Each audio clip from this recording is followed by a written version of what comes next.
Eh, Hoy vamos a tratar un tema muy interesante. Permítanme presentarme, mi nombre es Ricardo Dávalos, broker de DS Inmuebles. DS Inmuebles es una empresa de intermediación inmobiliaria dedicada a la gestoría comercial, tributaria y legal en todo el aspecto inmobiliario. Contamos con un equipo altamente capacitado y muy competitivo en las diferentes áreas. Hoy tenemos como invitado de lujo a Michel García, economista de la Universidad Nacional de San Marcos. Él es gerente de Yetro Inversiones Inmobiliarias y hablaremos sobre el análisis e indicadores económicos del mercado inmobiliario y construcción con fines de inversión. Recuerden también las políticas de la sesión. Primero tenemos el bloque de contenido, es decir, la entrevista, y posterior a ello sigue el bloque de preguntas. Si alguno de ustedes tuviera alguna pregunta, simplemente los deja escrito en comentarios y posterior al bloque de contenido, Michelle va a responder esas preguntas eh, para tener mayor amplitud del tema.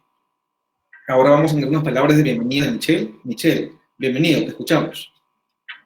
Ricardo, muchas gracias por la invitación. Es un honor para mí poder participar de este webinar, de esta transmisión en vivo a todos mis amigos, colegas inmobiliarios a través de tu tribuna. Estoy completamente seguro de que va a ser una entrevista bastante amena de tu parte.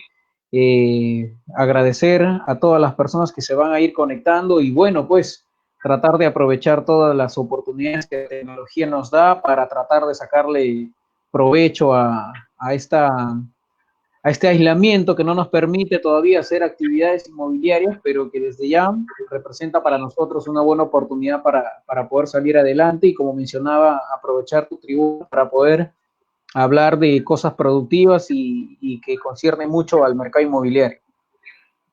Así es, Michelle, muchas gracias.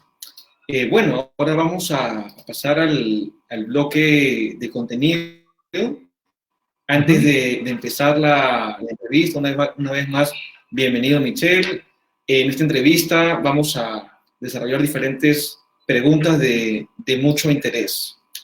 Bueno, la primera pregunta que tengo, Michelle, es ¿cuáles son los principales indicadores económicos a considerar para invertir en el mercado inmobiliario? Ricardo, a ver, yo podría decirte que hay dos tipos de indicadores en el mercado inmobiliario. Por un lado está el bloque económico y por un lado está el bloque social, vamos a ponerlo así. En el bloque económico, pues, uno de los principales indicadores, yo diría el principal indicador del mercado inmobiliario es el crecimiento económico.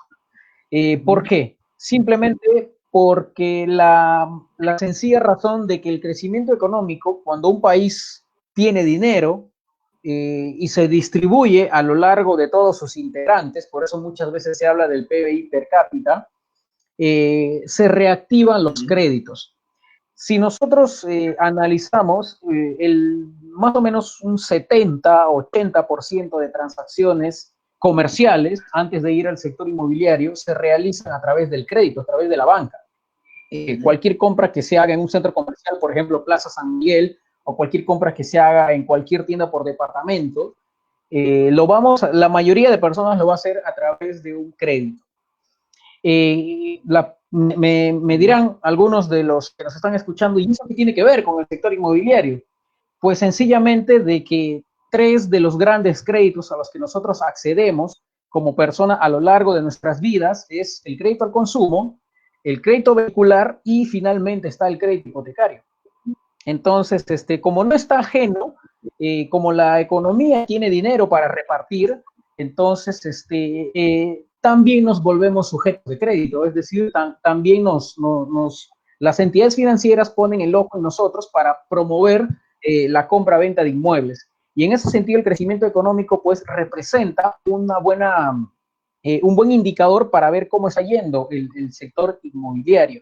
El otro indicador es la estabilidad política. Si queremos analizar desde el punto de vista económico, la estabilidad política, pues si observamos algunas estadísticas que tranquilamente podríamos encontrar el INEI o en el Banco Central de Reserva del Perú, que tienen indicadores inmobiliarios, podríamos nosotros darnos cuenta de que más o menos cada vez que nosotros hemos tenido periodos de inestabilidad política en nuestro país, llámese que entre un gobernante que no esté acorde a las políticas de economía de mercado, por ejemplo, lo que ocurrió en el 2012, hubo tremendos bajones en el sector inmobiliario, cosa que puede ocurrir ahora, tal vez, porque recordemos que vienen elecciones, el 2021, que ojalá se pospongan.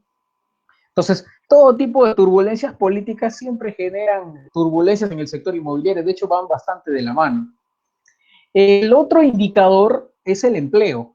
Obviamente, la gente que tiene trabajo tiene oportunidades de comprar. Quien no tiene trabajo no tiene dinero y no compra. Es una cuestión secuencial, uno podría decir bastante lógica, bastante simplista esta explicación.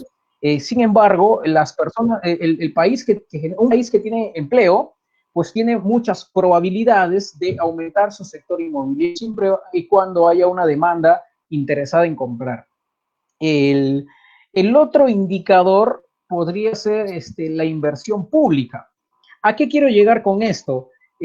Muchas personas, desde la observación, desde lo que perciben, pueden pensar que la mayoría de inversión en el sector inmobiliario ocurre por parte del sector privado. Pues la realidad no es así. La mayor inversión inmobiliaria que se hace en una nación o en un país, o que mayoritariamente está destinado el gasto de las entidades públicas, es la inversión pública, las políticas públicas, por varias razones. La primera, de que las políticas públicas, la inversión pública en infraestructura, lo que hace es aumentar lo que se llama la franja competitiva. ¿Qué significa esto? Por ejemplo, si yo sé que enfrente de mi casa están construyendo una línea del metro, por ejemplo, la línea 3 se me ocurre, todavía no terminamos la línea 2, tú sabes, Ricardo, que nuestro país se caracteriza por ser un país en las demoras, en las obras.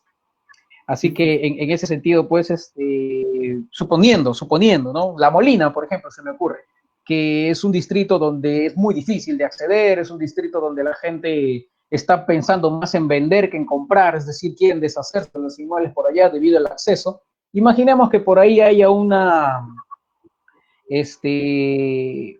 línea, una estación de la E3, por poner un ejemplo. Entonces, ¿qué es lo que va a pasar con el sector inmobiliario por esas zonas? Pues lo más probable es que el sector inmobiliario, pues, termine repotenciándose, termine aumentando su nivel de demanda, por una sencilla razón de que una de las necesidades básicas que tiene una persona al momento de adquirir un inmueble no solamente es la seguridad que el inmueble le da, sino también la movilidad, ¿no? Ricardo, tú y yo sabemos que nosotros, para dedicarnos a nuestra actividad inmobiliaria, tenemos que movilizarnos mucho. Y si hay una propiedad que se nos complica la movilidad para ir a mostrarle, simplemente no nos vamos. Y eso que nosotros lo vemos desde un punto de vista de trabajo. Ahora imagínate si es que lo vemos desde un punto de vista de vivienda, ¿no? Entonces, cualquier persona en promedio va a querer, pues, ir a otros lados, ¿no? Entonces, eso podría yo decirte que son algunos indicadores del sector inmobiliario en cuanto al económico, ¿no? Habiendo algunos otros más por ahí. Claro, entonces nos has hablado, Michelle, de crecimiento económico, nos has hablado de estabilidad política, nos has hablado también de empleo, de inversión y políticas públicas, también, bueno, también de la cercanía a la vivienda, al domicilio. Realmente sí, claro, son indicadores antes de invertir, ¿no? Estamos hablando de que, pues, una decisión de inversión inmobiliaria va estrechamente con el crecimiento económico, porque también hay mucha especulación, hay mucha incertidumbre. El empleo, claro, pues hay gente autoempleada, hay empleados dependientes, hay empresarios, ¿no? Hay diferentes medios para poder financiar un inmueble al contado, con crédito. Va a depender de muchas variables una decisión de inversión. También de la tasa de interés, ¿no? De la tasa de interés que es otra variable también importante a considerar. Si nosotros analizamos las tasas de interés, históricamente, en los últimos años hemos llegado a nuestra tasa más baja. Hemos llegado casi, algunos créditos han llegado entre 7 a 8%. Entonces, si bien es cierto, somos una de las más altas en comparación con otras regiones de América Latina, porque hay países donde las tasas de interés son mucho más bajas, en Argentina, por ejemplo, en Panamá, donde prácticamente Panamá y algunos otros países del Caribe representan paraísos fiscales para algunas personas. Entonces, la tasa de interés es un buen indicador para ver nosotros si el sector inmobiliario está bien. Uno de ellos es, si baja la tasa de morosidad, los bancos pues bajan sus tasas de interés por una sencilla razón, porque los clientes representan menos riesgo. Entonces, como representan menos riesgo, yo te presto a menos tasa. De hecho, las cajas municipales y las financieras suelen prestar tasas de interés bastante elevadas por la sencilla razón de que yo presto a individuos informales o a individuos que me representan mucho riesgo. Sí, claro, o sea, la tasa de interés está asociada al riesgo y me imagino que en el día a día nosotros observamos personas que quieren comprar inmuebles y que muchos de ellos son bastante informales. Así es, así es. Sí, definitivamente es otro indicador. El precio por metro cuadrado, ¿qué tanto crees que es un indicador para una decisión de inversión? Es un muy buen indicador por la sencilla razón de que nos da un punto de referencia, nos da un ancla. Por ponerte un ejemplo, si nosotros no supiéramos cuánto es el precio por metro cuadrado, por ejemplo, en San Miguel se me ocurre, a ver, poniéndonos, a ver, supongamos, Ricardo, que tú y yo seamos inversionistas. Uh-huh. Y nosotros queremos poner $50,000 cada uno, ¿no? $50,000 tú, $50,000 yo. Entonces, estamos buscando inmuebles en San Miguel. De pronto, comenzamos a buscar por Urbania, dónde vivir, y justo encontramos por ahí un colega nuestro que justo está ofreciendo un inmueble. Esperemos que no sea ni de Yetro ni de ese inmueble, ¿no? Para poder compartir la comisión ahí y tal vez negociar un poquito más el precio. Entonces, de pronto, este agente o este propietario nos dice, el inmueble está $160,000 y tiene 100 metros cuadrados, este departamento. Entonces, nosotros, ¿cómo podríamos decir si es o no una buena inversión? ¿Cómo? $150,000. Si bien es cierto, verificando los precios, viendo los precios en comparación con otros departamentos. Pero el indicador, creo yo, más exacto en términos económicos podría ser el precio por metro cuadrado. Por una sencilla razón, porque te da el promedio en cuánto se están vendiendo los inmuebles en esa zona. Si yo a cualquier persona le digo, yo te vendo un inmueble a $160,000 de 100 metros cuadrados, un departamento, con lo común, 3 dormitorios, 2 baños o lo que fuere, ¿no? Simplemente 100 metros cuadrados. Y el precio por metro cuadrado, Ricardo, no sé si tienes idea más o menos cuánto es. No sé si el precio cuadrado en San Miguel. El precio cuadrado. En el ejemplo, ¿no? En el ejemplo sale 1,600, pero. Sí, en San Miguel. En San Miguel el promedio, bueno, hay de todo precio, ¿no? Hay desde 900 metros cuadrados hasta 1,300 en promedio, ¿no? Perfecto. 1,300, 1,200. Excelente, sí. Como tú mismo lo has dicho, has dado en el clavo, entre 900 y 1,300. Perfecto. Supongamos que sea lo más caro posible, 1,300. Si hay una persona que nos quiere un inmueble a $160,000 y vemos que el metro cuadrado está 1,300, pues claramente este inmueble para nosotros no representa una buena opción de inversión, porque está por encima del promedio, ¿no? Porque está por encima del promedio. Y estas métricas nosotros fácilmente las podemos encontrar en las páginas de la Capeco, el BBVA Research, en el Banco Central, en el INEI, que son indicadores donde la mayoría de personas ven sus precios por metro cuadrado. Te sigo comentando. Ajá. Sí. Ojo, dime, que te escucho. Para el público, una inversión inmobiliaria es diferente a una compra, ¿no? Porque creo que la inversión va más amarrada con el precio de reventa, ¿no? Si es que yo compro, por ejemplo, una propiedad este año y la vendo este año, debería venderla por lo menos al mismo precio, ¿no? O sea, si es que no la vendo al mismo precio, es que la compré caro, ¿no? Así es. Tú mismo acabas de mencionar algo bastante interesante.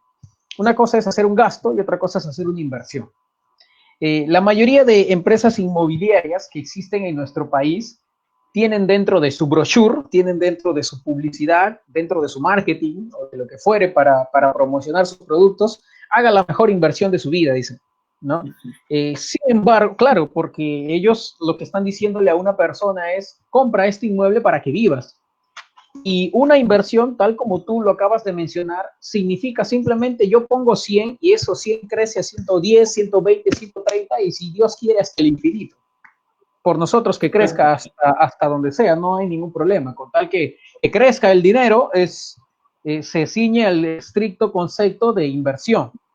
Entonces, si una persona compra un inmueble con motivo de inversión, con opción de inversión, pues ese inmueble le debe representar que va a tener una alta probabilidad de que crezca. Es decir, si yo lo compro a $100 mil, perdón, y yo de acá a un año lo puedo vender, o de acá a 2 años, lo puedo vender a 110, 115, pues bienvenido sea, ¿no? Por ejemplo, la actual coyuntura, Ricardo, tú y yo sabemos que estamos en una coyuntura de pandemia.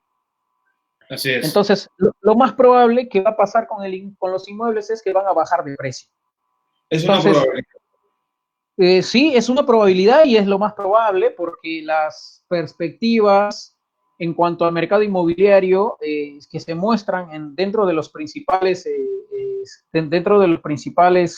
autoridades inmobiliarias, vamos a decirlos así, como la CAPECO, la Cámara Peruana de la Construcción, que ha sacado su último informe, o la ASEI, que es la Asociación de Empresas Inmobiliarias del Perú, han sacado que la actividad inmobiliaria va a disminuir un 5 a 10% este año. Entonces, si va a disminuir, obviamente, los precios también.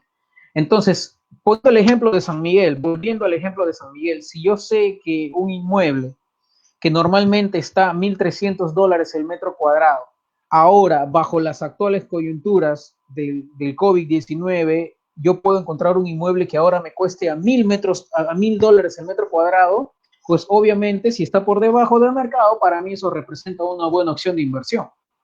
Por eso es muy importante el indicador del precio por metro cuadrado. Por supuesto, el indicador, una oportunidad, y lamentablemente hay personas que van a tener la necesidad de vender sus inmuebles, como hay otros que van a estar, como muchos inversionistas sofisticados, que van a esperar las oportunidades donde el mercado baje para comprar aquellas propiedades que representan una ganga para ellos. Así es, el mundo es ancho de gente.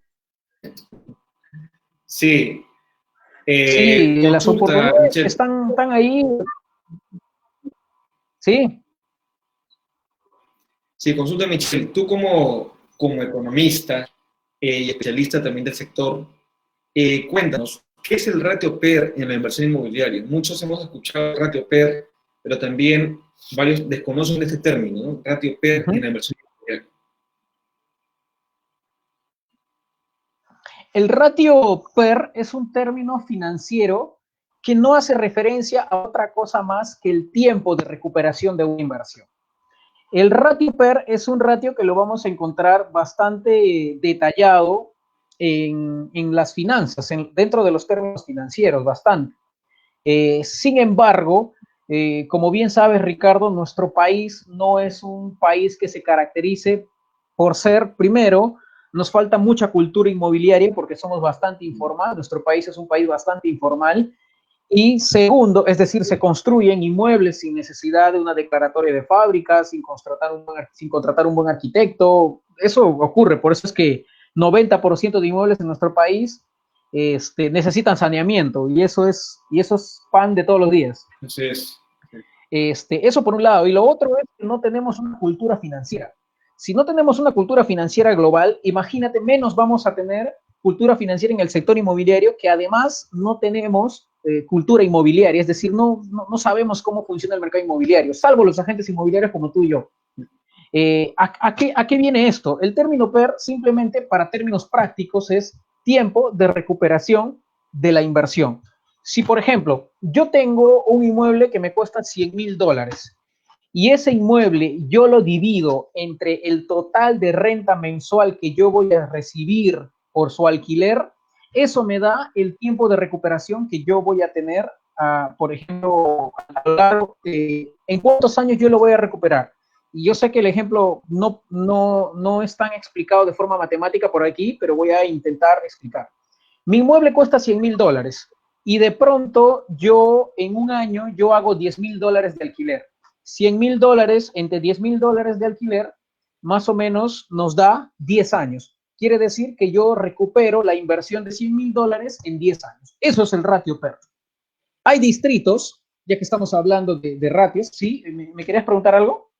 Sí, para el público que desconoce un poco el tema inmobiliario, Michelle está hablando de un ratio PER bastante atractivo para inversionistas, ¿no? 10 años resulta normalmente una rentabilidad de un activo inmobiliario muy atractivo, ¿no? Estamos hablando de un local comercial, por ejemplo. Lo comento para la Sí. gente que no está familiarizada con el sector de IRAT.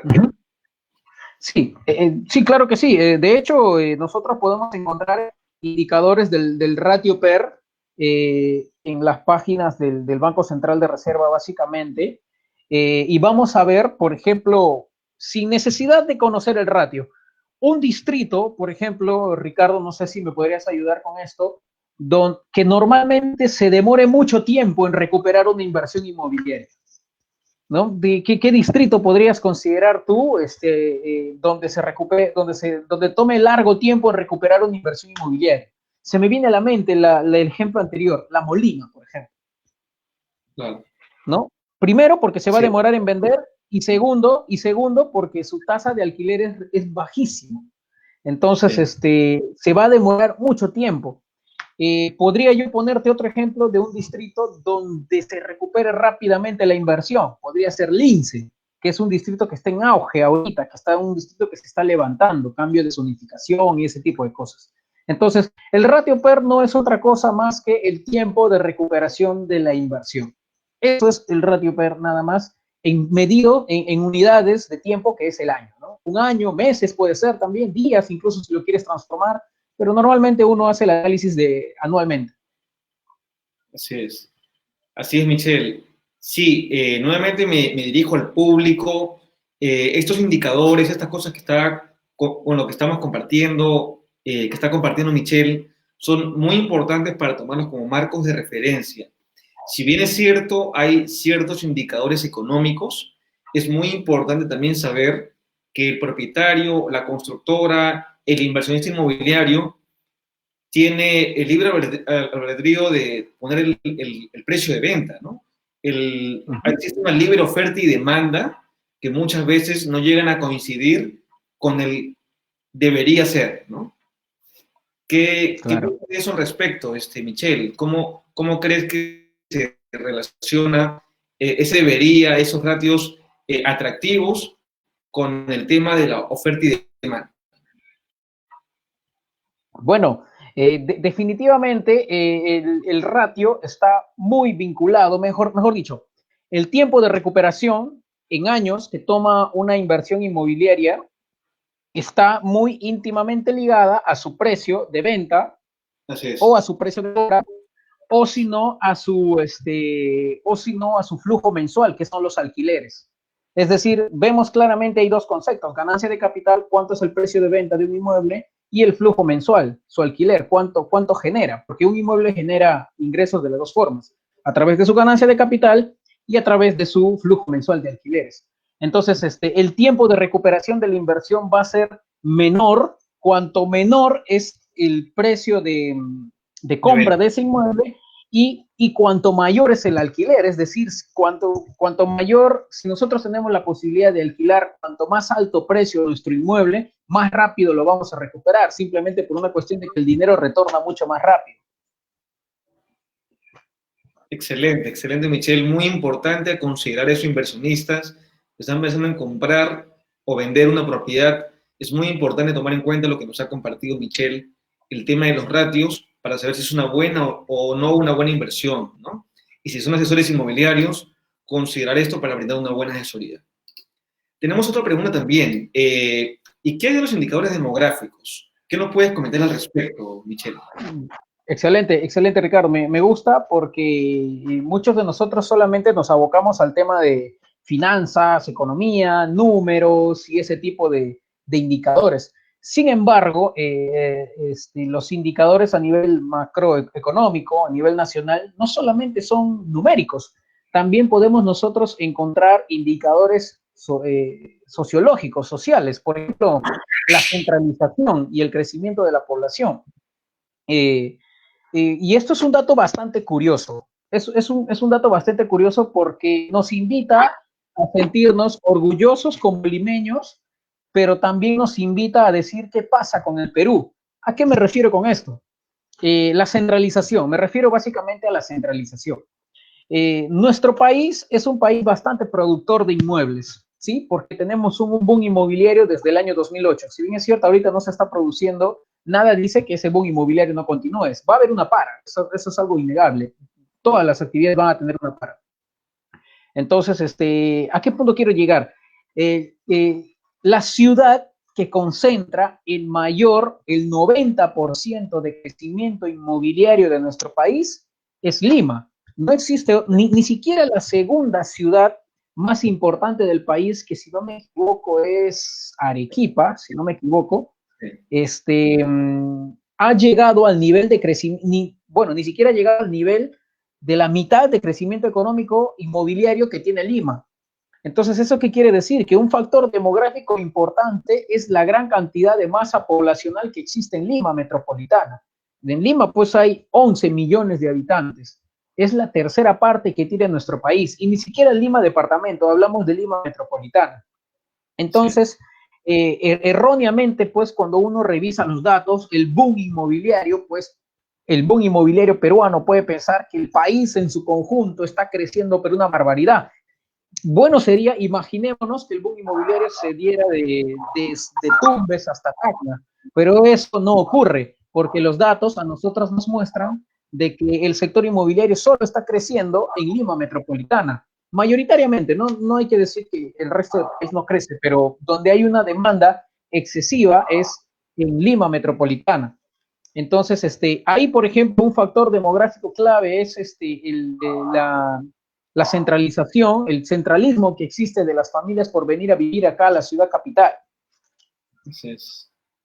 Nos hemos convertido en una metrópoli incluso en Latinoamérica, ¿no? Lima es una ciudad atractiva también para diferentes países. De hecho, el costo de vida en Lima es uno de los más altos en Latinoamérica, ¿no? También eso también va relacionado con el costo de arrendamientos y costo de compra-venta de inmuebles, ¿no? Ahora, ¿qué tan importante crees que es el tema de los índices de seguridad de un distrito, de una ciudad, con respecto a una inversión inmobiliaria? ¿Crees que va estrechamente relacionado? ¿Crees que no es el único factor? Esto es, antes que nos respondas, eso es muy complejo porque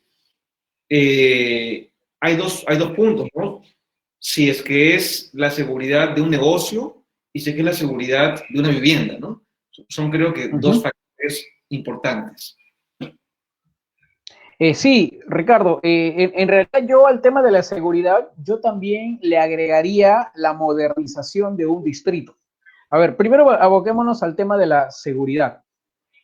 Claramente un distrito donde tiene mayor índice de seguridad, que podríamos llamar índice, un índice numérico, no sabría cómo calcularlo, pero vamos a decir un distrito que tiene un mayor índice de seguridad, representa para cualquier familia en promedio una buena oportunidad, no solamente para invertir, sino también una buena oportunidad para vivir. Y eso ¿qué hace con los precios por metro cuadrado? Finalmente los precios por metro cuadrado terminan aumentando, porque obviamente la seguridad nos da a nosotros una buena convivencia, poder salir sin ningún problema a las calles, poder hacer nuestro trabajo sin ningún problema, poder llegar a altas horas de la noche, tal vez, si es que nuestro trabajo así lo demande. Entonces, el índice de seguridad está altamente ligado a la demanda. Entonces, si nosotros queremos vivir seguros, pues vamos a ir allí. Lo otro es la modernización de un distrito que tiene que ver de la mano con el índice de seguridad. ¿Por qué digo que tiene que ver de la mano? Porque un distrito que moderniza su urbanización, su urbanismo, por ejemplo, pone pistas, veredas, pone bastante seguridad por la zona, pone estas casetas de seguridad que han hecho en su gran mayoría casi todos los distritos de Lima. Si es que hay una gran inversión por parte de las municipalidades en este tipo de mecanismos para paliar de alguna forma, para intentar que el distrito se haga más atractivo, por ejemplo, Bellavista, se me viene a la mente Bellavista, es un distrito de acá del Callao, que hace unos años no era así como lo que es ahora, era un distrito, algunas zonas bastante inseguras. Sin embargo, se ha invertido en pistas, veredas, se ha invertido en seguridad para, obviamente, disminuir el índice de seguridad en cualquier instancia, y obviamente eso ha hecho que la gente y las constructoras vean atractivas la venta de inmuebles, de unidades inmobiliarias, básicamente de departamentos. Entonces, definitivamente el índice de seguridad tiene que ver mucho que ver en esto, ¿no? Además como mencionábamos, además del índice de seguridad, el tema de la modernización de un distrito. Ahora que has tocado el tema de Bellavista, me has hecho recordar, hace un par de días el presidente reconoció que es el distrito donde más se cumplió el tema del toque de queda y cumplir con las normativas de seguridad, ¿no? de la cuarentena. Me llamó mucho la atención porque quedó en mi mente el nombre de ese distrito porque justo lo resaltó, ¿no? Entonces, me acabo de acordar de ese detalle. Ahora, Yo sí. No, sí quería mencionarte un tema adicional a distritos de Bellavista, se me ocurren otros también, es que normalmente cuando colindan con distritos que tienen este tipo de desarrollo urbano, por ejemplo, Bellavista, si nos damos cuenta, limita con San Miguel, entonces normalmente siempre terminan contagiados de este tipo de desarrollo. Te podría decir, por ejemplo, Surquillo con Miraflores. claro. Podría ser San Miguel, la parte del Callao o Cercado. San Miguel también limita con Cercado, la parte de los Cipresas. Toda esa zona se ha desarrollado porque los límites distritales permiten que los distritos se terminen como que contagiando, ya que estamos hablando de mucho contagio. No quería usar ese término, pero normalmente siempre los distritos terminan como que influenciando sobre otro en cuanto a su estilo de vida. El claro ejemplo de ellos es La Calera, que está en Lusurquillo, por ejemplo, que es límite con Miraflores, básicamente. Claro.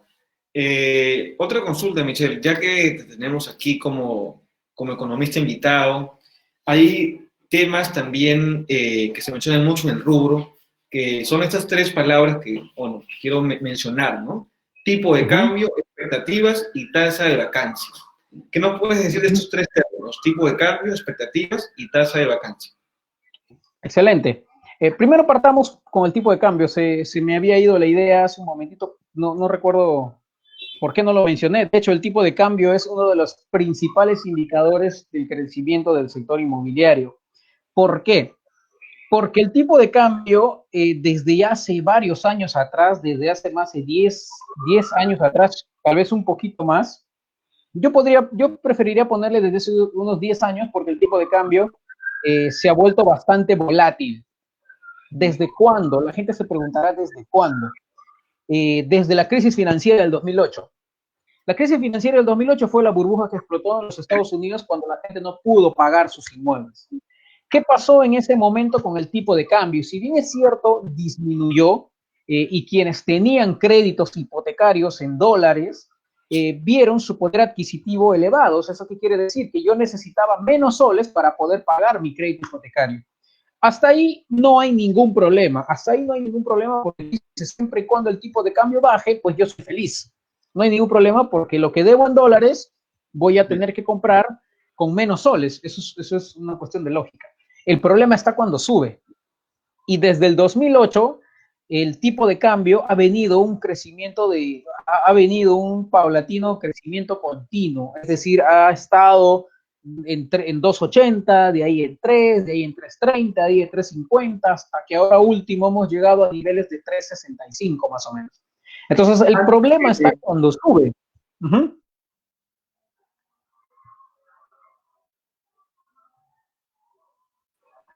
Los indicadores que te mencioné, quería también resaltar algunos puntos, ¿no? El tema del tipo de cambio, tienes muchísima razón en que afecta a diferentes puntos de la economía, ¿no? En el tema inmobiliario, pues claro, si es que tengo un contrato de alquiler también, por ejemplo, en $800 y sube el tipo de cambio, voy a terminar pagando más. Y si soy un propietario que pongo mi precio de venta a $200,000 y el tipo de cambio sube, la pregunta es, ¿bajo de precio? ¿No bajo de precio? Es complicado, ¿no? Ahora, por otro lado también... Sí, solamente quiero hacer un paréntesis a lo que estás comentando. Sí. Como inmobiliarios, yo creo que sería bueno aconsejar la idea a nuestros clientes de hacer contratos con tipo de cambio fijo. Solo eso quería contar. Excelente, excelente, Michelle. Veo bastante comunidad conectada. Muchas gracias por conectarse. Los que recién se conectan, aprovecho para presentar nuevamente a Michelle. Michelle García es economista de la Universidad San Marcos, es gerente de inversiones inmobiliarias y hoy nos comparte un tema muy interesante que es análisis de indicadores económicos en el mercado inmobiliario y construcción con fines de inversión. Bueno, Michelle, nos estabas comentando otros indicadores que era el tipo de cambio que ya nos has comentado y los otros dos tipos de indicadores que nos ibas a comentar un poco más extenso sería el tema de las expectativas y el tema de la tasa de vacancia. Perfecto. Con respecto a las expectativas, hay dos tipos de expectativas. Expectativas de demanda y expectativas de oferta. ¿Qué quiere decir expectativas de demanda? Yo, ¿cómo espero que va a evolucionar el mercado inmobiliario en cuanto a lo que yo tenía para comprar? ¿No? Primero, por un lado están, yo, ¿qué expectativas tengo del mercado inmobiliario? Porque tengo dinero para invertir. Y lo otro es, ¿qué expectativas tiene el mercado inmobiliario? Porque yo estaba a punto de comprar. A ver, para aterrizar mejor la idea, si yo suponiendo, en diciembre era una persona que yo me estaba mudando a Lima o me estaba mudando a ciertos distritos de Lima y tenía la expectativa de comprar, pues esa expectativa se ha visto caída por varias razones. Primero puede ser porque estoy desempleado, es una de las razones, porque van a haber 1 millón a 2 millones de desempleados a nivel nacional, lo cual es un gran margen de peruanos que va a estar desempleado. Segundo, o me han recortado mi sueldo, que es también lo más probable. Y en ese sentido hay 5 millones de peruanos que van a verse recortados sus sueldos. Entonces, ahí yo claramente como consumidor he visto deteriorado mis expectativas. Yo veo que el mercado inmobiliario ahora no es una buena opción, para mí no representa, porque toda la liquidez que yo tenía ahorrado para comprar, es decir, si yo tenía ahorrado y con la justa había llegado a la inicial, que es el 10% de un inmueble, por más barato que pueda ser un inmueble, el banco no te va a pedir menos del 10%. O sea, si estamos hablando de $60,000 que cuesta un inmueble, por lo menos tienes que tener $6,000 de inicial. Entonces, claro, si con las justas me ha costado poder ahorrar esos $6,000, imagínate que ahora yo necesito esa liquidez. ¿Qué voy a hacer con esos $6,000? Ya no destinarle a un inmueble, seguir viviendo en una vivienda alquilada, tal vez, y destinar esos $6,000 ya no a la compra, sino tal vez a una, no sé, a mi consumo de comida, tal vez, no sé, tantas necesidades que estamos pasando ahora los peruanos. Y por el otro lado, pues, están los que vamos a decir los tiburones. Ese término me gusta mucho, Ricardo, por una sencilla razón. Tú y yo, como hombres de negocios, y la mayoría de personas que nos están escuchando inmobiliarios, somos tiburones. ¿En qué sentido? Estamos atentos ante cualquier oportunidad de negocio.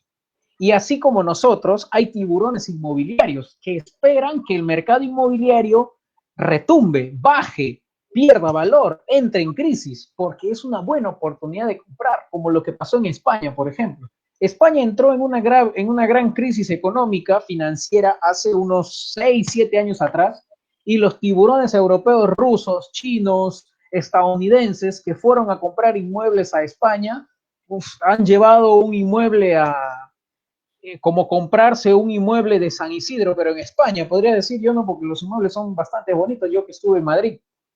Entonces, o el mismo ejemplo puede ser lo que pasó en la crisis financiera del 2008. ¿Qué pasó en el 2008? La gente no podía pagar, los bancos comenzaban a rematar sus inmuebles, explotó la burbuja y tranquilamente una propiedad en una buena zona de la Florida con $250,000 te comprabas tranquilamente 500 metros cuadrados de inmueble. Entonces hay de las dos formas, hay de los que están expectantes porque el precio baje y hay de los que han visto deterioradas sus expectativas. Eso es por el lado de la demanda. En cuanto a las expectativas, en realidad hay bastante que hablar. Por el Sí, lado de la oferta están a las ver, personas, los constructores. ¿Quiénes son estas personas? Los constructores. ¿Qué expectativas yo tengo del mercado inmobiliario? ¿Construyo o no construyo? ¿O todos los que ya tenía en construcción, las termino o no las termino? Y si las termino, ¿quién me compra? Entonces, ¿qué hago yo con ese? Porque, a ver, yo leía hoy en la tarde, leía el informe de la Cámara Peruana de la Construcción y más del 50% de propiedades se han quedado en el proceso de construcción. O sea, no, o sea, ni siquiera estaban en planos, ni siquiera estaban en su proceso de acabados, estaban en pleno proceso de construcción. O sea, al sector construcción sí, más del 50%. Quienes están escuchando esto, les invito a ver ese informe de la Cámara Peruana de la Construcción. De ahí te lo puedo pasar, Ricardo, para que los compartas con toda tu audiencia. muchísimo gusto. Entonces, sí, entonces, esa expectativa también se ve deteriorada. ¿La termino, no la termino? ¿La construyo, no construyo? ¿A quién le vendo? Y si no hay, porque hay gente que lo que yo tenía para vender a $100,000, de repente ahora lo voy a tener que vender a, no sé, pues $80,000. Si en plano de por sí ya es barato, imagínate en plano todavía baratearlo más. O sea, representa una gran pérdida para las inmobiliarias también. Sí, complementando lo que nos ha compartido Michelle, también para la audiencia, sería lo que nos comparte Michelle es efectivamente las expectativas, tanto de la oferta como de la demanda, y eso también resalta en que estamos en un mercado de oferta y demanda, ¿no? Uh -huh. El, el precio de una propiedad será lo máximo que pagará el mercado. Mientras que haya gente que compre a un precio, pues ese es el precio que se va a mantener, ¿no? Y claro, si es que nadie compra, pues es ahí la otra postura, ¿no? De la bajada de precios. Estamos todos a la Así es. expectativa. Vamos a ver cómo funcionará estos agentes económicos. Y cuéntanos, Uh -huh. Michelle, la tasa de vacancia. Bien, la tasa de vacancia, Ricardo, es un término que hace básicamente referencia a las oficinas, ¿ya? Ahora, yo discrepo mucho con esa tasa de vacancia en las que se habla mucho solamente de las oficinas. ¿Por qué? Porque nosotros también, como inmobiliarios que nos dedicamos a la intermediación inmobiliaria, también tenemos tasas de vacancia en cuanto a la comercialización de inmuebles residenciales. Sucede que quizás la mayoría de indicadores económicos que incluyen el término tasa de vacancia lo hacen por un tema dirigido al sector de oficinas, porque entiendo que son la mayoría de empresas que mueven al país, que generan empleo, que generan productividad, que dan servicios, dan comercio o lo que fuere. Sin embargo, en el sector inmobiliario también deberíamos inmiscuir ahí el término tasa de vacancia. ¿Qué es esto? Simplemente es una tasa que te muestra qué porcentaje del total construido están vacíos. Por ejemplo, si yo soy una inmobiliaria y he construido 100 departamentos, si yo en el 2013 me han faltado vender, por decir, 30 inmuebles, tengo una tasa de vacancia del 30%. Ahora, esa es una inmobiliaria, sumemos todas las inmobiliarias que existen a nivel nacional. En promedio, sumamos todo eso y nos da una tasa de vacancia. Pues no es un secreto a luces que este año, este 2020, ese 2020, pues la tasa de vacancia lo más probable es que sea más del 50%, quizás el 60%, no lo sé. No quiero irme con cifras para no ser muy alarmista, pero de repente lleguemos a niveles Claro. bastante elevados de una tasa de vacancia que consideremos y nos haga asustar que el mercado inmobiliario pues está teniendo un bajón más fuerte que cualquier otra actividad. Definitivamente, como bien dice Michelle, estamos especulando. Y bueno, la tasa de vacancia es un indicador sin duda importante tanto para la venta como para la compra, ¿no? para la venta, bueno, para orientarnos a bajar los precios y para la compra, para, bueno, un incentivo para comprar, ¿no? Ahora, Ujú, nuevamente va a también depender de la necesidad y el deseo, ¿no? Lo que necesito y lo que deseo, ¿no? Cómo ese deseo va a cubrir esa necesidad. Ahora, otra consulta, Michelle, que sí me interesaría saber desde tu punto de vista es, ¿cuál crees o cómo tú definirías el concepto de gasto e inversión? Lo comentaste al inicio de la entrevista, sí, ujú. sin embargo, quisiera que que te explayes un poco más sobre cuál crees que es ese versus, ¿no? Entre gasto e inversión en cuanto al tema inmobiliario. Ujú. Sí, Ricardo, yo, además del término gasto e inversión, yo quisiera agregar un concepto adicional, ahorro. ¿Por qué ahorro? Por qué es tan importante de agregar este concepto de gasto, ahorro, inversión? Porque muchas personas piensan que ahorro, o muchos empresarios, inversionistas, yo pienso que ellos lo tienen más claro que cualquier persona en promedio. Pero el concepto de ahorro e inversión no necesariamente son iguales. ¿A qué punto quiero llegar? Cuando uno tiene dinero ahorrado, tiene dos destinos, o gastarlo o invertirlo, porque uno lo que invierte es sus excedentes, ya sea que sea dinero propio guardado debajo de los colchones, que lo hemos ahorrado nosotros, por decirlo de alguna forma, o simplemente nos dé el Estado, las entidades financieras. Entonces, tiene dos destinos, gasto o inversión. Ese ahorro va a verse crecido simplemente, va a ver su crecimiento simplemente si vemos que ese ahorro que nosotros estamos destinando, pues ha dado de 100, he ganado 120, de 100 he ganado 130. Entonces, nosotros cuando tenemos un dinero ahorrado, si es que al final vamos a comprar un televisor, si es que al final vamos a comprar, no sé, se me ocurre, entradas para el cine, no lo sé, cualquier consumo que nosotros hagamos y no tiene un crecimiento financiero propiamente dicho en términos que se calculen, pues para nosotros no representa una inversión ese ahorro. Por eso es importante definir claro el concepto, ¿qué estoy haciendo yo con mi dinero? Si lo estoy gastando y si lo estoy gastando, ¿en qué lo estoy gastando? Y si lo estoy invirtiendo y cuánto yo espero que va a retornar de rentabilidad de ese dinero que yo estoy disponiendo para cualquier inversión. Por ejemplo, los agentes inmobiliarios. No es lo mismo que yo gaste 1.000 soles, por poner un ejemplo, en un paseo que yo me puedo dar un fin de semana, en una Semana Santa, que ya se venía pronto, por ejemplo. Bueno, que ya pasó, por cierto, perdí la noción del tiempo. Ahí está la hoja. Ahí está el ahorro, ¿no? Ahorramos felizmente. Lo vamos a necesitar por otras cosas. O no es lo mismo que yo compre que yo destine esos 1.000 soles para un paquete de Urmaria donde vivir. ¿Cuál me va a generar mayor rentabilidad? Obviamente el paquete de Urbania donde vivir, donde yo voy a poner mis propiedades. Mientras que el dinero que yo he destinado para mi viaje en Semana Santa, simplemente lo voy a ver, se va a esfumar nada más, más allá de que cualquiera pueda decir, sí, pero un viaje es inolvidable y todo lo demás, ¿no? Ahorita bien sabes que el concepto financiero es pones dinero y esperas que crezca. Ahí creo que podríamos poner un claro ejemplo de la diferencia entre gasto y inversión. Un punto que quiero rescatar, Michelle, es que nos estás hablando siempre en términos macroeconómicos, lo cual me parece bastante valioso, porque, claro, es una mezcla, ¿no? Términos macroeconómicos, microeconómicos. El mercado, se habla mucho de promedios, porque no todos los distritos, no todos los segmentos, no todos los precios reaccionan igual.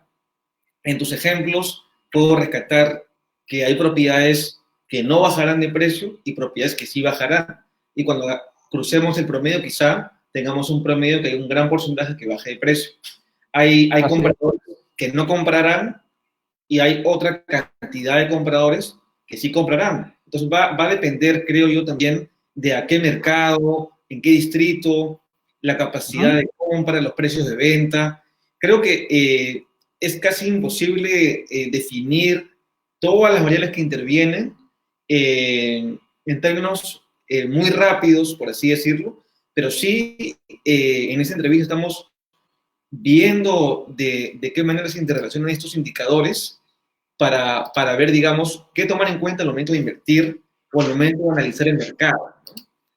Ahora, una consulta, Michelle. Bajo la coyuntura actual, ¿dónde crees que se podrían encontrar oportunidades de inversión a tu criterio, ¿no? Ujú. Bueno, en realidad las oportunidades de inversión están, yo sé que suena muy genérico y podría sonar esta respuesta como que si quisiera salirme de la pregunta, pero no es así. Las oportunidades de inversión en el sector inmobiliario simplemente lo encuentras donde tú puedes conseguir un buen precio. ¿Qué significa un buen precio? Ahí está la respuesta a todo. De hecho, existe una frase que suelen usar muchos inversionistas y dicen, la buena inversión no está cuando uno vende, la buena inversión está cuando uno compra, porque tú vas a terminar vendiendo y vas a terminar obteniendo una rentabilidad cuanto más barato has conseguido. Es decir, el precio de mercado de un inmueble son $100,000 y yo y no sé, y dos personas, suponiendo, no sé, persona X y Pedrito y Juan. Pedrito utiliza $30,000 de inversión para construir un inmueble que lo va a vender a $20,000 y Juanito usa $60,000 de inversión para un inmueble que lo va a vender exactamente a los $100,000.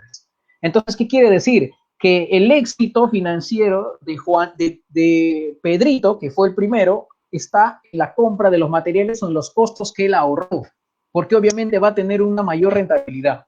Entonces, dicho esto, ¿a qué punto quiere llegar? Inmuebles residenciales van a haber muchos que se van a comenzar a abaratar. Ahí está la oportunidad de compra. Gente que no va a poder pagar su crédito hipotecario, eso es un hecho. Los bancos, si bien es cierto, han otorgado prórroga de créditos hipotecarios de hasta 2 meses, 3 meses. Si quieren ser muy bonachones, darán un mes más, pero de ahí no creo que pasen, francamente. Entonces, va a haber mucha gente que no va a poder pagar sus créditos hipotecarios. Va a verse la necesidad de vender sus casas, de vender sus departamentos. Y obviamente eso va a tener que venderse a un precio totalmente ganga. Hay gente que va a ver la oportunidad de alquilar los inmuebles que está, por ejemplo, yo soy una persona que normalmente vivo, a ver, se me ocurre, Barranco, y lo que yo pagaba eran $2,000 mensuales y de pronto, gracias, iba a decir, debido a la pandemia me han despedido, entonces yo voy a tener que ir a buscar un inmueble en otra zona más barata. Eso, por ejemplo, se me ocurre en el sector residencial. En el sector comercial, pues ni hablar, creo que con mayor razón, por una sencilla razón. Muchas empresas les falta liquidez y ante esa falta de liquidez tienen dos alternativas, o quebrar el negocio o salir del negocio, que es una realidad, aunque suene muy crudo, aunque suene muy fuerte, pero es una realidad, debemos aceptar la realidad. O lo otro es pedir inyección de capital a personas que tengan dinero y que quieran invertir en esos negocios. En ese sentido, ahí hay, puse ejemplos de la parte residencial y de la parte comercial.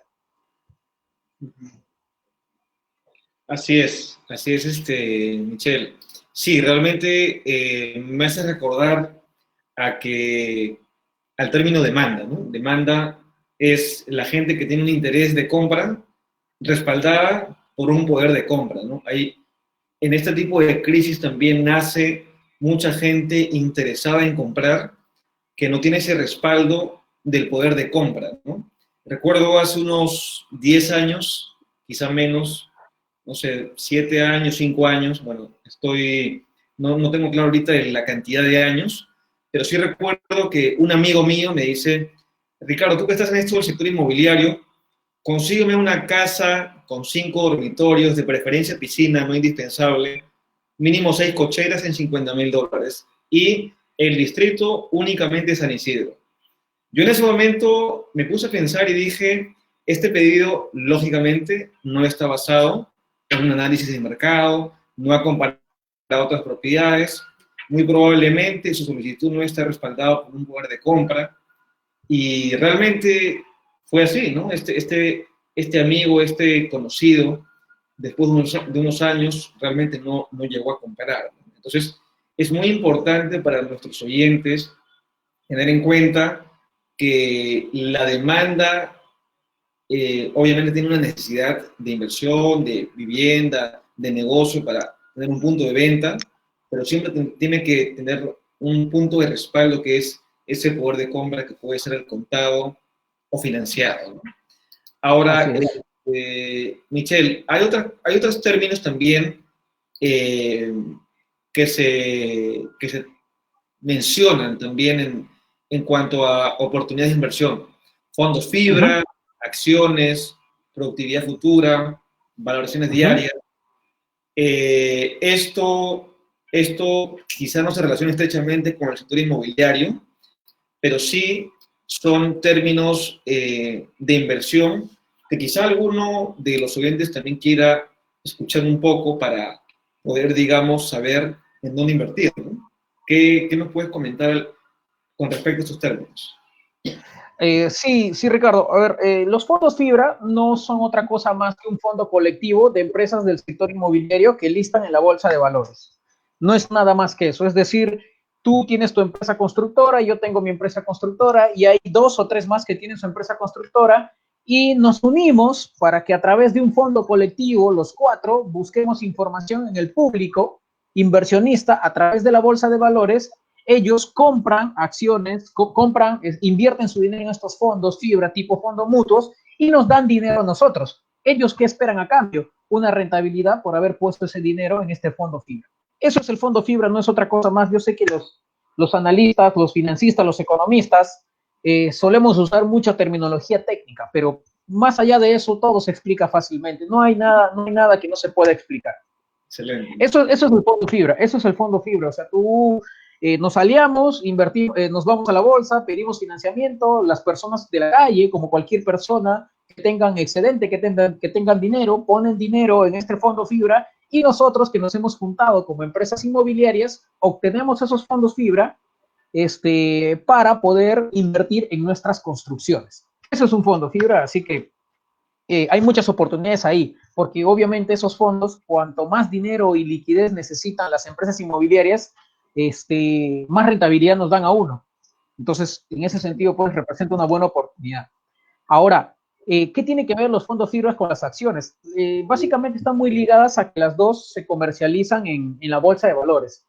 ¿Qué quiere decir? Imagínate en los años 90 comprar acciones de la bolsa de valores, por ejemplo, te pongo de estas dos empresas, Cementos Arequipa y Aceros Arequipa y Cementos Pacasmayo. Imagínate lo que valdrían tus acciones ahora. Supongamos que en Muchísimo, ese momento tú lo definitivamente. hayas comprado a un sol. Ahora, a estas alturas donde ha crecido un inmobiliario, podrían estar tranquilamente a 3 soles. Entonces, y puedes hacer tu reventa y has conseguido más del 200% de rentabilidad, O sin más. considerar que puedes generar rentabilidad de los dividendos porque te vuelves socio de una gran empresa. Claro, Entonces, cuando se compra. sí, sí, sí. Entonces, básicamente el tema de las acciones y los fondos fibra están muy íntimamente ligados a eso, a ese tipo de inversiones. Y yo creo que hace unas semanas atrás, para ser exacto, hace un mes, todas las bolsas del mundo colapsaron. Las bolsas del mundo, si bien es cierto, no se fueron a pique, no se fueron a quiebre, pero sus índices de bolsas de valores disminuyeron en gran cantidad. Entonces, ¿qué representó para eso? Para los tiburones, como nosotros, ¿qué representó ir a comprar acciones baratas en momentos de crisis? Porque ahí es donde compran la mayoría de personas que quieren invertir. Así es. Bueno, tienes razón, todos recordamos esa caída de la bolsa y que milagrosamente se levantó muy poco tiempo después. Y los que Uh -huh. compraron acciones ahí, que fueron en su mayoría asiáticos, tuvieron grandes ganancias, ¿no? Ahora, Sí. desde tu punto de vista, Michelle, ¿cuáles crees que son las tendencias inmobiliarias post-COVID-19? ¿Qué crees que se viene, ¿no? Desde tu punto de vista? Uh -huh. Bien, yo creo que una de las tendencias que debemos hacer nosotros como agentes inmobiliarios es crear la demanda. ¿Qué significa eso? Presentar un inmueble como opción de inversión, ya no presentarlo simplemente como una venta donde tú puedes vivir, tu familia va a estar feliz, tu crecimiento personal, tu crecimiento profesional. Creo que a estas alturas a la gente lo que menos quiere es, mejor dicho, la gente lo que más está preocupada ahorita es qué hago con mi plata, o de dónde consigo plata, o cómo hago más dinero, sumado obviamente al tema de salud. Van de la mano. son los dos problemas claves que tienen que enfrentar la población mundial ahora. Salud y dinero, salud y economía, que es prácticamente de lo que todos hablamos todos los días. Entonces, pienso que la forma de afrontar esta crisis ante nuestros potenciales consumidores es creándoles la demanda de que este inmueble que tú vas a comprar o este inmueble que tú vas a vender va a satisfacer que no tengas liquidez, o este inmueble que tú vas a comprar lo vas a comprar barato para que de acá a 1 año o 2 años tú lo puedas vender caro. Eso por un lado. Después, otro tema que va a pasar bastante es el tema de la digitalización. Ricardo, y yo leía en la tarde, me ponía a leer un poquito del internet, sabes que solemos leer mucho los agentes inmobiliarios, de que nuestra actividad inmobiliaria probablemente retome en diciembre. Entonces, Sí. imagínate lo que tendríamos que esperar. Sin embargo, yo creo que la gente, los agentes inmobiliarios o las empresas inmobiliarias no van a esperar hasta ese momento para poder hacer De alguna manera, transacciones. ¿no? Lo que va a pasar, yo creo que va a pasar en un proceso de digitalización.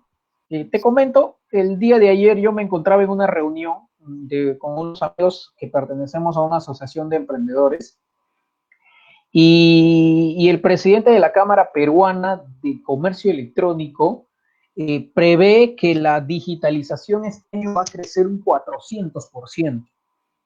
Entonces, eso nos está dando un indicador de que más o menos el sector inmobiliario podría moverse por allí. Es decir, tal vez no va a ser necesario encontrarnos con un potencial comprador para mostrarle un inmueble, simplemente tal vez utilizar la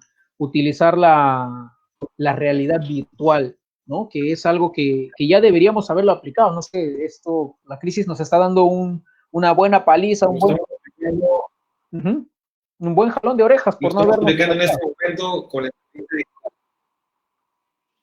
¿Cómo? Así es. Digo que lo estamos aplicando en este momento con esa entrevista digital. Ya no hay necesidad No, claro. de juntarnos físicamente, sino que hay muchas plataformas Sí, virtuales que se están uh-huh, usando sí, en este momento. Sí, claro que sí, así como... tienes muchísima razón, Michelle, en que el futuro es ahora, ¿no? El futuro es ahora, tenemos ya una realidad actual de digitalización, de reuniones virtuales.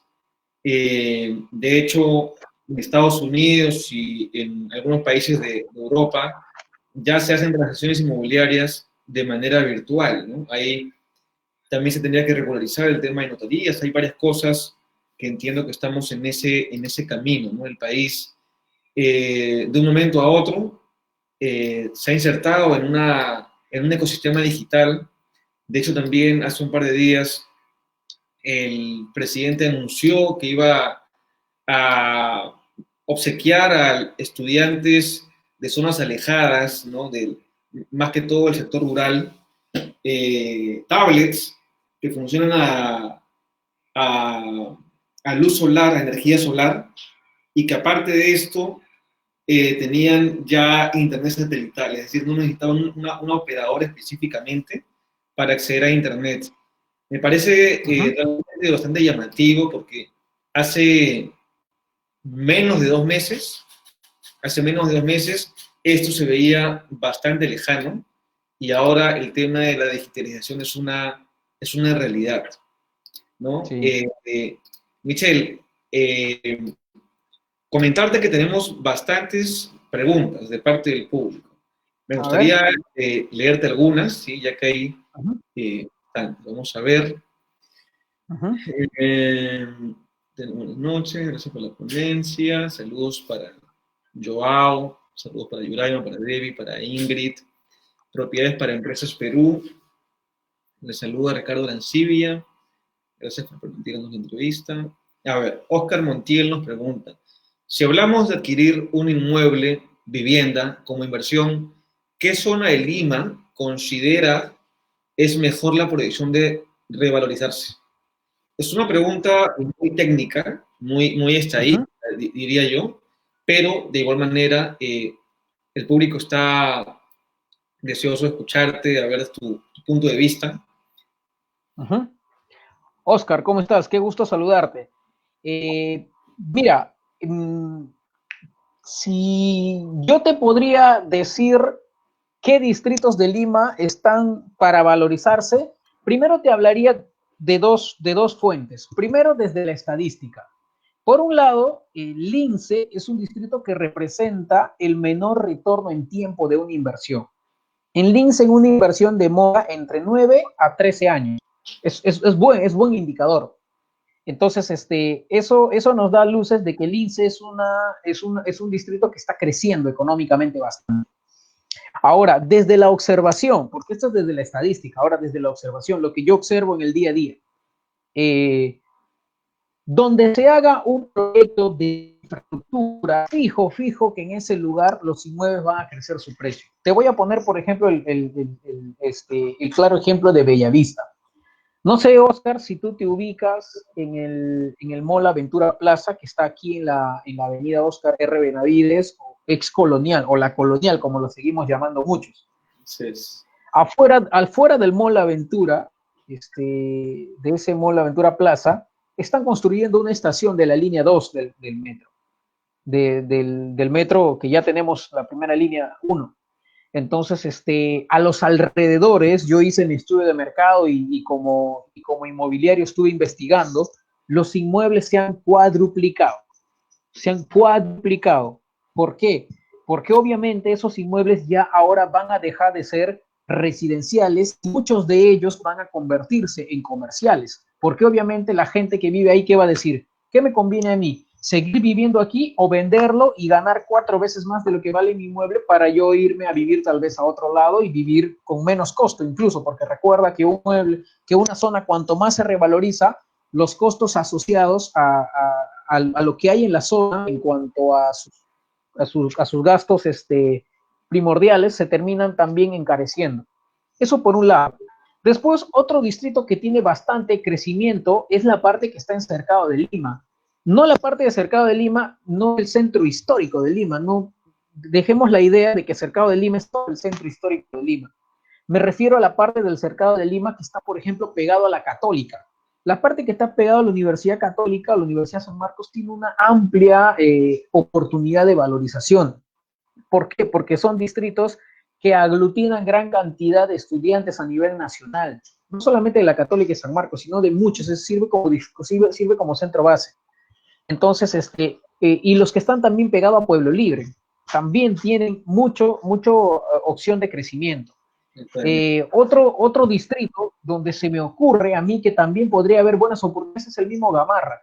Hay muchas empresas de Gamarra que van a ver disminuidas sus ventas y sus alquileres van a tener que salirse. Entonces van a representar una muy buena opción para comprar inmuebles ahí porque obviamente la economía va a tener que volver tarde o temprano a su ritmo normal. Entonces, ahí podría responder, en realidad los ejemplos podrían ser vastos, podríamos quedarnos aquí hasta que haya una próxima cuarentena respondiendo esa pregunta, pero más o menos ahí te he dado algunas luces en dónde podrías encontrar oportunidades. Estadísticamente y desde la observación. Esas dos formas. Por supuesto, gracias Michelle. A ver, tenemos otras preguntas. La Molina de Mora, 22 años, excelente, muy buen contenido. Joao Albano. ¿Qué impacto tendrá con las constructoras? ¿Cómo se reactivarán las ventas en los proyectos? ¿Alguna sugerencia? No sé si Joao es constructor o se dedica a la intermediación, o es comprador, o es vendedor, comprador de una constructora. Pero la pregunta es muy puntual. La pregunta es, ¿qué impacto tendrá con las constructoras? ¿Cómo se reactivarán las ventas en los proyectos? ¿Alguna sugerencia? Es una sugerencia claramente, entiendo, de venta, aunque también hay una posición de compra, ¿no? de parte del público. Joao, ¿qué tal? Qué gusto saludarte. A ver, claramente las constructoras, con sus proyectos que ya tenían puestos al mercado, no les va a quedar otra alternativa que bajar sus precios, por una sencilla razón. No por ser constructora pongo el precio que quiero, yo pongo el precio que el mercado está dispuesto a pagarme. Si el mercado ahorita no me paga lo que yo estoy pidiendo como constructora, ¿qué remedio tengo para poder vender y no quedarme con ese stock? Disminuir el precio. Entonces, obviamente eso va a tener un gran impacto en las constructoras. De hecho, la única asociación que ha sacado un informe completo del sector de construcción es la CAPECO, la Cámara Peruana de la Construcción, porque me imagino que deben estar muy, muy preocupados al ver que la parte de la demanda de las ventas de las propiedades inmobiliarias se van a ver muy, muy golpeadas. Entonces, lo que sí, si es que tienen si es que tuvieras, como bien dijo Ricardo, bajo qué enfoque lo quieres comprar, como constructor, como comprador, como inversor, bajo qué, entonces eso depende de cada uno. Entonces, bien es cierto de que las constructoras van a tener que ver bajados sus precios. Y yo creo que va a ser una buena oportunidad para los agentes inmobiliarios eso. ¿Por qué? Porque va a haber muchas empresas constructoras que van a querer vender como locos sus inmuebles porque así como nosotros necesitamos generar ventas o liquidez, ellas también van a querer hacer exactamente lo mismo. Por supuesto. Sí, otra cosa también que quiero aprovechar para complementar la respuesta de Michelle. Michelle nos comentó al inicio un informe de la CAPECO, que era que los precios iban a bajar entre un 5 y un 10%. Y claro, lógicamente también desde dónde partimos, ¿no? Porque antes de la cuarentena ya habían inmuebles sobrevalorados. Había mucha gente que vendía sus propiedades con un precio fuera de mercado. Después de aterrizar el precio, quizá desde ahí se reduzca un 5 o 10% en cuanto al tema de precios. Ahora, si hay algún inversionista por ahí que busca que los inmuebles bajen un 80%, creo que estamos muy lejos de la realidad en esa búsqueda, ¿no? Porque entiendo que a veces las noticias, la información que encontramos en Internet distorsionan un poco también la postura de la demanda, ¿no? Hay muchos potenciales compradores que confunden el tema de que bajen los precios con el tema de remate, ¿no? No va tan estrechamente, sino que hay una contracción de la economía, sí, hay un tema de ajuste, por supuesto, es evidente, pero también hay que tomar en cuenta indicadores económicos, hay que tener en cuenta lo que nos ha comentado Michelle durante toda la entrevista. Definitivamente, el que es propietario, después de sincerar sus precios, tiene que apuntar a bajar entre un 5 y 10%, que es la sugerencia de Michelle, respaldando lo que comentó de parte de Capeco, pero sí que quede claro para los compradores, sobre todo, que no es que va a haber una bajada de precio a mitad de precio, cosas por el estilo, ¿no? De hecho, ya he visto constructores que en ese momento han hecho ciertas campañas de promoción, ¿no? Entonces, bueno, va a depender, como te dice Michelle, como también te complemento lo que nos dice Michelle, es si eres constructor, si eres comprador, si compraste justo a una constructora y ahora quieres vender, cuál va a ser esa estrategia a utilizar. Tenemos también otro comentario. Aquí dice Víctor Castañeda Vilches. Buenas noches, ustedes como especialistas inmobiliarios, ¿qué pueden hacer con los locales comerciales en centros comerciales que estaban en alquiler y ahora por este virus se verán afectados?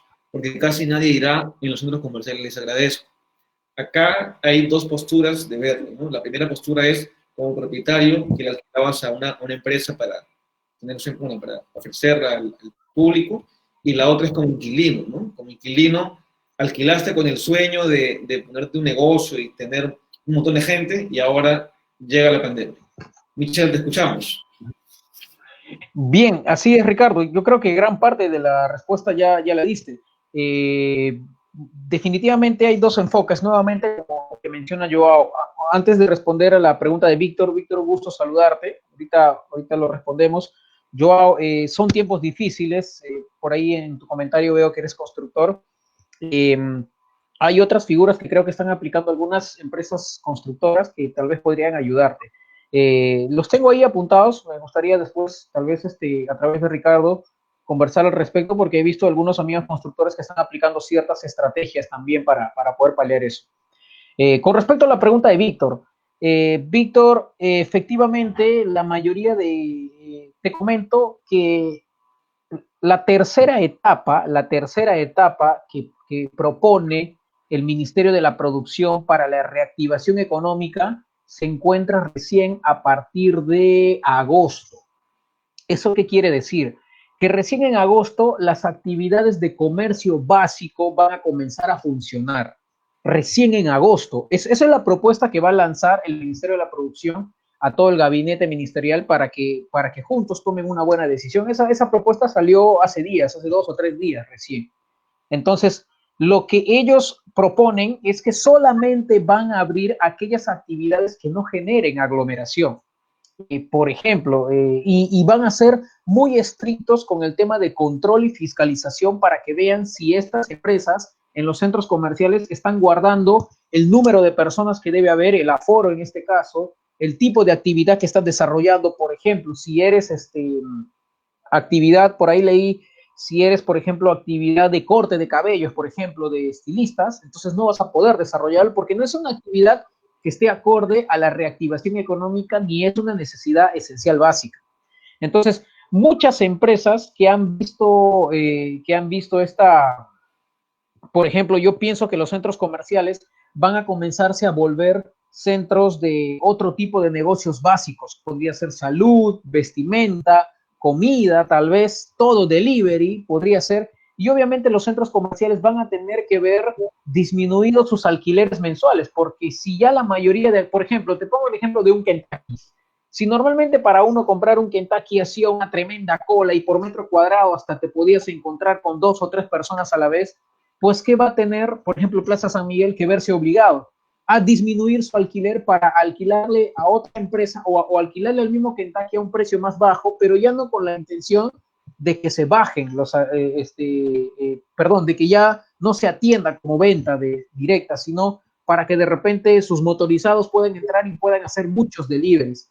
400%, lo que mencioné hace un momento, el comercio electrónico va a entrar en un proceso de activación en su 400%, lo que es lo mismo decir que el comercio físico convencional va a verse retraído por lo menos, yo diría, hasta el primer trimestre del próximo año. Así, Michelle. Para complementar también la respuesta de Michelle, si eres propietario, arrendador, una cosa muy importante que ha mencionado Michelle y también quiero mencionar es si le bajas el monto del precio a tu inquilino, lo que tendrías como variable es una constancia en cuanto al cumplimiento de los meses, ¿no? Que es más importante que te paguen un mes y que no te paguen 3 meses, ¿no? La idea es ver o también prorratear una cantidad en, no sé, por ejemplo, ya te dejo en 10% menos los 6 primeros meses y te los sumo de acá a 5 o 6 meses, ¿no? Hay diferentes variables a realizar, pero definitivamente una pandemia no estaba planificada por nadie y de hecho depende también del contrato de arrendamiento que se firmó, ¿no? Porque también hay ciertas cláusulas que se detallan en un improbable suceso que no tenga nada que ver con el comprador o con el vendedor, ¿no? Que ese sería ese tipo de sucesos, ¿no? Ahora, tenemos también otro comentario, dicen los comerciales. Buenas noches, ya, es el mismo comentario. Oscar Montiel. Noto que el invitado maneja las zonas del Callao y San Miguel. ¿Tiene información sobre la supuesta venta del terreno de la cárcel de Maranguita? Es un tema, creo que muy manoseado, ¿no? A ver, me va a interesar escuchar esa respuesta. Dice, ¿y cómo cree que afectaría esto el valor de los inmuebles en la zona de ser cierto? Mira, antes que nos respondas, Michelle, yo he escuchado la venta del Maranguita hace, bueno, varios años consecutivos. Entonces, si tienes mayor alcance, me encantaría escuchar. Si no lo tienes, de igual manera tu punto de vista, ¿no? Al respecto. Sí, a ver, información sobre la supuesta venta del terreno de Maranguita no la tengo. Lo que sí tengo es que es muy probable que lo vendan, por una sencilla razón. A la Municipalidad de San Miguel le genera mucha más reputación, le genera mucho más ingresos, o sea, en sus ingresos a través de los arbitrios, los impuestos prediales, el hecho de tener viviendas residenciales. De hecho, San Miguel es un distrito considerado de la Lima moderna, dentro de la Lima moderna como es Pueblo Libre, Magdalena, Lince, que está en bastante auge. Y obviamente, así como hay distritos que les está faltando terreno, a San Miguel también les está faltando terreno para edificar. Entonces, sumado a eso, dentro de las inversiones públicas se mide el impacto social de las inversiones públicas y privadas. El impacto social que tiene Maranguita en esta zona que está acá en La Paz no es tan fuerte como el impacto que tendría un proyecto de construcción ahí. De hecho, la propuesta es, sin necesidad de recurrir a un estudio, es necesario pues que Maranguita salga de ahí cuanto sea necesario y cuanto ya. Es importante porque obviamente la zona se va a revalorizar bastante cuando haya muchos proyectos de construcción. Además que eso representa un peligro y para cualquier vecino en promedio de San Miguel que quiera ir a vivir justo enfrente de Maranguita, pues no le va a agradar mucho la idea, más allá de que sea peligroso, ¿no? Eso no es. Yo creo que por dos cuestiones, reputación y por una cuestión de cuánto valor social le agrega a un distrito eso. Entonces, lo mismo podría hacerse, por ejemplo, esa cárcel tranquilamente podría hacerse en una zona muy alejada de Lima, ¿no? Tal vez, no tan alejada tal vez, pero podría hacerse, hay mucho terreno por Lima Norte, Lima Sur, hay bastantes terrenos donde eso podría generar mayor impacto social y obviamente menos costo para el Estado, porque imagínate el metro cuadrado de ese gran terreno, cuánto debe estar valorizado para un proyecto inmenso de construcción, que sumado a los ya argumentos que acabo de decir, el Perú tiene un gran déficit de viviendas. Hay más gente que quiere vivir que construcciones. Eso es otro indicador. Sí, definitivamente, Michelle, comparto tu punto de vista. Lima ha tenido un crecimiento vertical continuo en los últimos años. De hecho, San Miguel es uno de los distritos que más ha crecido para arriba, ¿no? Hemos visto lleno de edificios gigantescos que antes eran impensables, y justo esa zona de La Paz, la Costanera, es la zona que más proyectos grandes se han construido, ¿no? Tenemos también saludos de Marta Seijo, buenas noches, saludos también. Propiedades para empresas, Perú, nuevamente, imposible no saber de él, tiene mucho tiempo componente. Saludos para Michelle, de parte de Propiedades para Empresas Perú también, de parte de Marta. Mariela Ruiz, entonces, ¿es conveniente como inversión comprar ahora? Bueno, esa respuesta creo que ya está más que respondida, pero igual es una pregunta totalmente válida. Michelle, la consulta va por algunas cosas que nos compartiste, que es el tema de inversión, ¿no?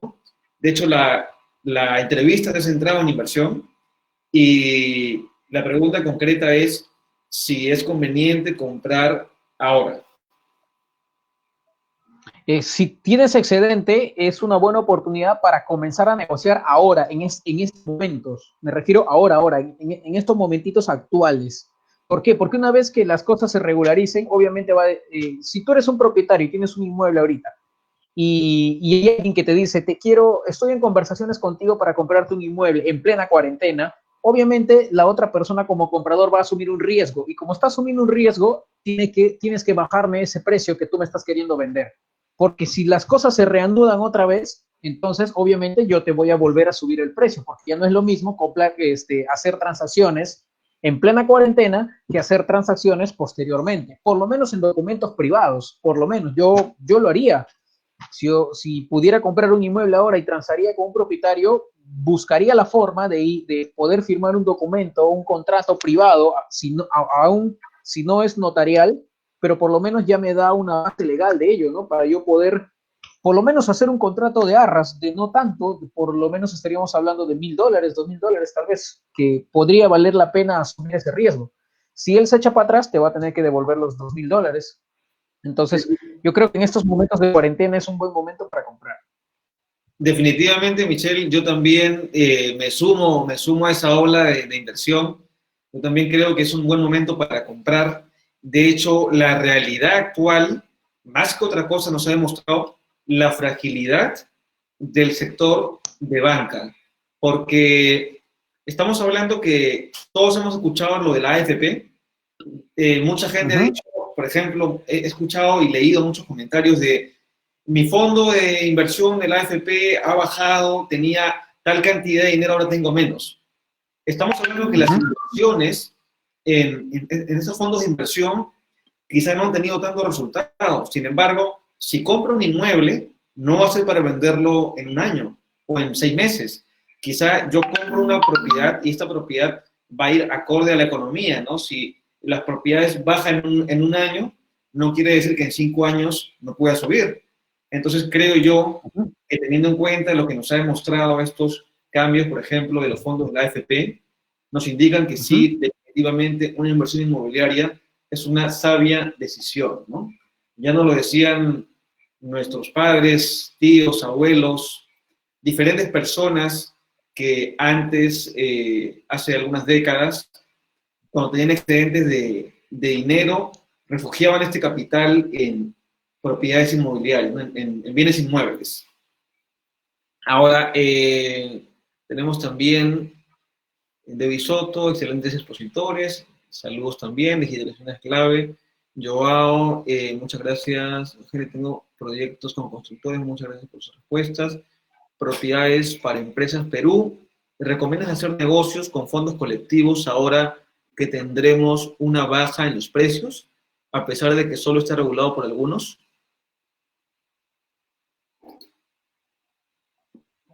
Sí, Sí, obviamente. Te leo nuevamente la pregunta de propiedades para empresas. Dice, ¿recomiendas hacer negocios con fondos colectivos ahora que tendremos una baja en los precios, a pesar de que solo está regulado por algunos? Esa es una pregunta concreta. Sí, propiedades para empresas, si no me equivoco, de Ricardo. Ricardo Arancibia, un gusto saludarte, amigo. Ricardo, más allá de si la respuesta sea sí o no, hay que ver los niveles históricos de los fondos colectivos. ¿Qué quiere decir? Si normalmente los fondos venían costando $100 por acción, por ponerte un ejemplo, y a estas alturas, dada la pandemia, esos fondos están baratos, pues conviene comprar, porque obviamente lo vas a comprar muy barato. Entonces, y obviamente eso también depende de cuánta expectativa futura o qué esperas tú de lo que va a ocurrir con el sector inmobiliario. Por ponerte un ejemplo, si tú vas a comprar un fondo ahorita y esperas que la rentabilidad se dé en 3 meses, pues no lo vamos a conseguir, porque eso es prácticamente especular. Esperar que la rentabilidad crezca en 3, 6 meses es prácticamente un imposible, es difícil, diría yo. No imposible, difícil. Pero si tú vas a comprar esos fondos colectivos para tenerlo un periodo de tiempo, un periodo prolongado, vas a poder ver la rentabilidad. Es como comprar, no sé, inmuebles en el 2008, fondos colectivos en el 2008 y de alguna forma tenerlos hasta el 2014. En 6 años han dado mucha rentabilidad. Entonces, no esperemos generar rentabilidad en periodos de tiempo muy cortos, ¿no? Como son los meses. Entonces, queremos, pues, pedirles que utilicen el pensamiento inversor, que es mantener inmuebles desde el tipo fundamental a largo plazo. Eso era mi respuesta. Gracias, Michelle. Mariela nos dice gracias, excelente. Gustavo Salazar. Ricardo, ¿crees que el precio por metro cuadrado bajará en los próximos años, meses? Bueno, fue una pregunta para mí, pero creo que la vamos a responder ambos. Creo que el precio por metro cuadrado bajará en los próximos meses. Gustavo, gusto en saludarte. Los precios va a depender realmente del propietario, sea constructor o sea propietario de segundo uso, si bajaron o no los precios. Sin embargo, si es que uno va a depender también de cuál es la urgencia que tengo. No tengo una urgencia en vender, quiero esperar 1 año, 2 años. Ya es sabido que la pandemia no va a acabar apenas acabe la cuarentena. No va a acabar ni siquiera este año. Se va a prolongar mucho más tiempo, esperemos que no mucho, pero si es que yo quiero vender antes de los 3 años siguientes, pues sí es recomendable actualizar los precios. Una variable muy importante es que el tipo de cambio ha subido, entonces $200,000 de hace 4 meses no es lo mismo que $200,000 de ahora, primero. Y segundo, el dinero que recibo hoy es más valioso que el dinero que recibe mañana, porque hoy, si invierto ese dinero ganado, mañana va a valer más.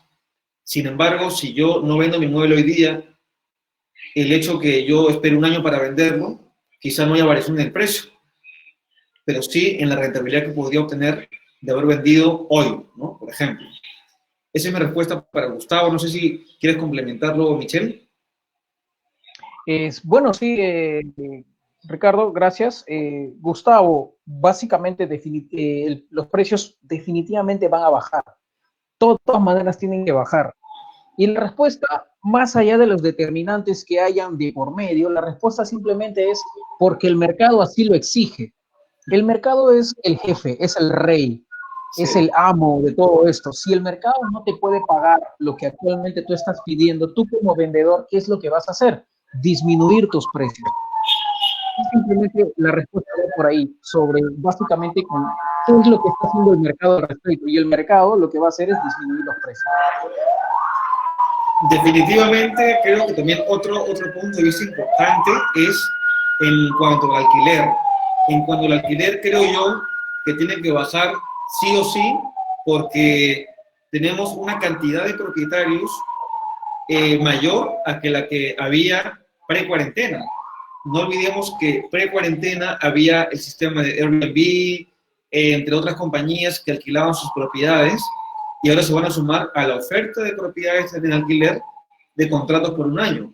Entonces, si antes habían 50 propiedades en alquiler, ahora van a haber 120 probablemente, porque es todas las propiedades que se alquilaban por una semana, por 3 días, por 4 días, se van a sumar a la oferta que va a existir post cuarentena. Entonces, a mayor oferta, el precio tiene que reducirse, porque estamos dependiendo o dándole mayor poder a la demanda. Entonces, si hay una mayor oferta, la demanda tiene un poco más de relevancia en cuanto en cuanto a concretar una operación de arrendamiento, ¿no? Creo que el impacto mayor en cuanto a precios lo va a tener los arrendamientos, ¿no?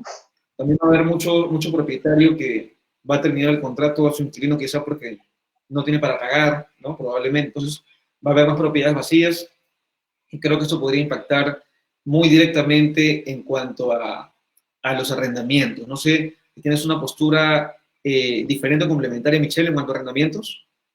No, más bien reafirmar lo que acabas de decir. El tema de los arrendamientos definitivamente van a verse más movidos, o sea, van a transarse más que las ventas propiamente, ¿no? Entonces, yo creo que ahí el mercado más bien va a significar una buena oportunidad para nosotros como agentes inmobiliarios, porque si bien es cierto, las ventas van a verse frenadas un poco debido a la falta de liquidez, pero yo creo que el sector de alquileres se va a mover bastante porque obviamente lo que yo iba a destinar para la compra tampoco es que voy a dejar de vivir, ¿no? Simplemente me busco otra opción más barata, momentánea, tal vez temporal, como es un alquiler, e intento de alguna forma paliar o mitigar los efectos que está teniendo la crisis sobre la economía, sobre mi economía personal en el caso de las personas.